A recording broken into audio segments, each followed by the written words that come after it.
లేవియాకాండము 8వ అధ్యాయము. మరియు యెహోవా, నీవు అహరోనును అతని కుమారులను వారి వస్త్రములను అభిషేక తైలమును పాప పరిహార్థ బలి రూపమైన కోడెను 2 పొట్టేళ్లను గంపెడు పొంగని భక్ష్యములను తీసుకొని ప్రత్యక్షపు గుడారం యొక్క ద్వారమునొద్దకు సర్వ సమాజమును సమకూర్చమనగా యెహోవా మోషేకు ఆజ్ఞాపించినట్లు అతడు చేసెను. సమాజము ప్రత్యక్షపు గుడారం యొక్క ద్వారమునొద్దకు కూడిరాగా మోషే సమాజముతో చేయవలెనని యెహోవా ఆజ్ఞాపించిన కార్యము ఇదే అనెను. అప్పుడు మోషే అహరోనును అతని కుమారులను దగ్గరకు తీసుకుని వచ్చి నీళ్లతో వారికి స్నానము చేయించెను. తరువాత అతడు అతనికి చొక్కాయిని తొడిగి అతనికి దట్టిని కట్టి నిలువుటంగీని ఏఫోదును వేసి ఏఫోదు యొక్క విచిత్రమైన నడికట్టును అతనికి కట్టి దాని వలన అతనికి ఏఫోదును బిగించి అతనికి పతకము వేసి ఆ పతకములో ఊరీము తుమ్మీమను వాటిని ఉంచి అతని తల మీద పాగను పెట్టి ఆ పాగ మీదను అతని నొసట పరిశుద్ధ కిరీటముగా బంగారు రేకును కట్టెను. ఇట్లు యెహోవా మోషేకు ఆజ్ఞాపించెను. మరియు మోషే అభిషేక తైలమును తీసుకొని మందిరమును దానిలోనున్న సమస్తమును అభిషేకించి వాటిని ప్రతిష్ఠించెను. అతడు దానిలో కొంచెము 7 మారులు బలిపీఠము మీద ప్రోక్షించి బలిపీఠమును దాని ఉపకరణములన్నిటినీ గంగాళమును దాని పీటను ప్రతిష్ఠించుటకై వాటిని అభిషేకించెను. మరియు అతడు అభిషేక తైలములో కొంచెము అహరోను తల మీద పోసి అతను ప్రతిష్ఠించుటకై అతనిని అభిషేకించెను. అప్పుడు అతడు అహరోను కుమారులను దగ్గరకు తీసుకొని వచ్చి వారికి చొక్కాయిలను తొడిగి వారికి దట్టీలను కట్టి వారికి కుల్లాయిలను పెట్టెను. ఇట్లు యెహోవా మోషేకు ఆజ్ఞాపించెను. అప్పుడతడు పాప పరిహార్థ బలిగా ఒక కోడెను తీసుకొని వచ్చెను. అహరోనును అతని కుమారులను పాప పరిహార్థ బలి రూపమైన ఆ కోడె తల మీద తమ చేతులుంచిరి. దాని వధించిన తరువాత మోషే దాని రక్తమును తీసి బలిపీఠపు కొమ్ముల చుట్టూ వ్రేలుతో దాని చమరి బలిపీఠము విషయమై పాప పరిహారము చేసి దాని నిమిత్తము ప్రాయశ్చిత్తము చేయుటకై బలిపీఠము అడుగున రక్తమును పోసి దాన్ని ప్రతిష్ఠించెను. మోషే ఆంత్రముల మీది క్రొవ్వు అంతటిని కాలేజము మీది వపను 2 మూత్రగ్రంథులను వాటి క్రొవ్వును తీసి బలిపీఠము మీద దహించెను.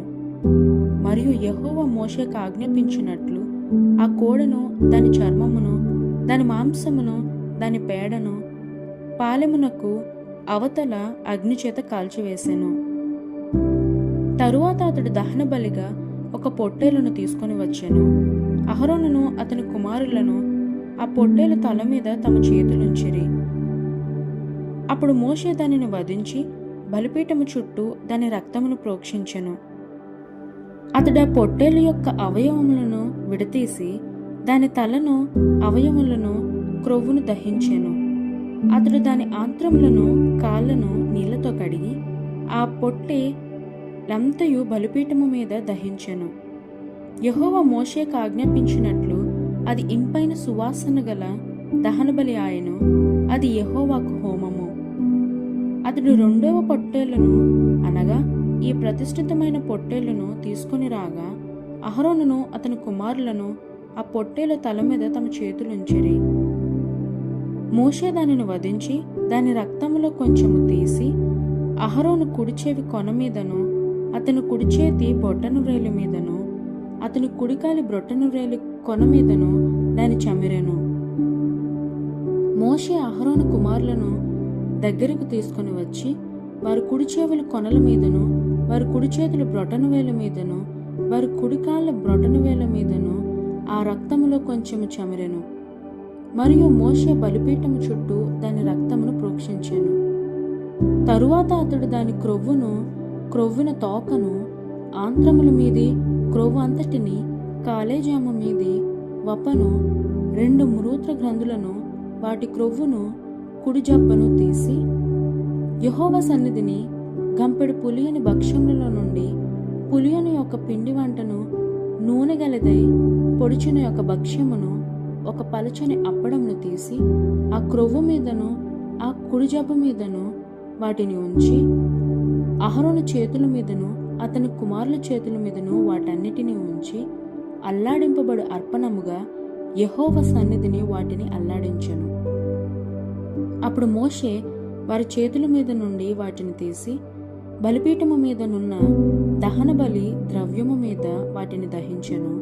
అవి ఇంపైన సువాసన గల ప్రతిష్టార్పణలు. అది యెహోవాకు హోమము. మరియు మోషే దాని బోరను తీసి అల్లాడింపబడు అర్పణముగా యెహోవా సన్నిధిని దానిని అల్లాడించెను. ప్రతిష్టార్పణ రూపమైన పొట్టేలులో అది మోషే వంతు. అట్లు యెహోవా మోషేకు ఆజ్ఞాపించెను.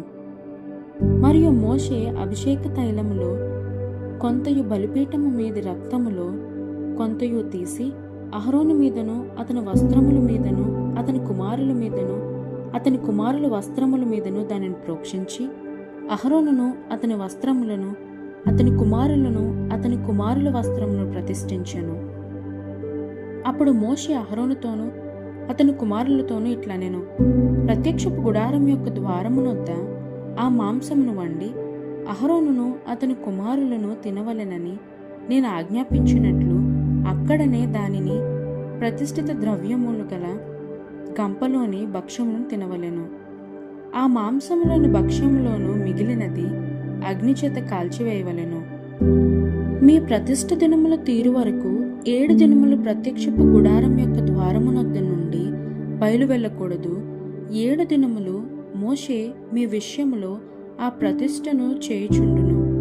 మీ నిమిత్తము ప్రాయశ్చిత్తము చేయుటకై అతడు నేడు చేసినట్లు చేయవలెనని యెహోవా ఆజ్ఞాపించెను. మీరు చావకుండునట్లు మీరు ప్రత్యక్షపు గుడారం యొక్క ద్వారమునొద్ద 7 దినముల వరకు రేయింబగలు నుండి యెహోవా విధించిన విధిని ఆచరింపవలెను. నాకు అట్టి ఆజ్ఞ కలిగెను. యెహోవా మోషే ద్వారా ఆజ్ఞాపించినవన్నీ అహరోనును అతని కుమారులను